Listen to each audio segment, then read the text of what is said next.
বাড়ি ফাঁকা পেলেই বিয়ের প্রলোভন দেখিয়ে শারীরিক সম্পর্ক করতেন, এমন অভিযোগ উঠেছে অন্তঃসত্ত্বা বুদ্ধি প্রতিবন্ধী কিশোরীর ফুফাতো ভাইয়ের বিরুদ্ধে। ঘটনাটি ঘটেছে পটুয়াখালীর দুমকি উপজেলায়। এক বুদ্ধি প্রতিবন্ধী কিশোরীর বয়স 18।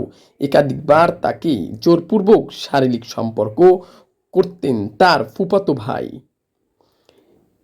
এর ফলে কিশোরী বর্তমানে প্রায় 6 মাসের অন্তঃসত্ত্বা হওয়ায় এলাকায় তীব্র চাঞ্চল্য ও ক্ষোভের সৃষ্টি হয়েছে। ভুক্তভোগী কিশোরীর নাম আখি। সে দুমকি উপজেলার শ্রীপুর ইউনিয়নের 5 নং ওয়ার্ডের তালুকদারহাট বাজারের গ্রামের বাসিন্দা আজিম খান ও কোহিনুর দম্পতির মেয়ে। কোহিনুর স্থায়ীভাবে মানুষের বাসায় কাজ করে জীবিকা নির্বাহ করতেন।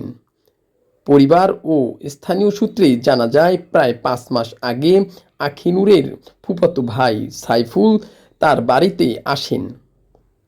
ওই সময় আখিনুরের মা বাড়িতে না থাকায় সুযোগ নিয়ে বুদ্ধি প্রতিবন্ধী মেয়েটিকে নানা প্রলোভন দেখিয়ে শারীরিক সম্পর্ক স্থাপন করতেন সাইফুল। এ বিষয়ে থানায় অভিযোগ দেওয়া হয়েছে।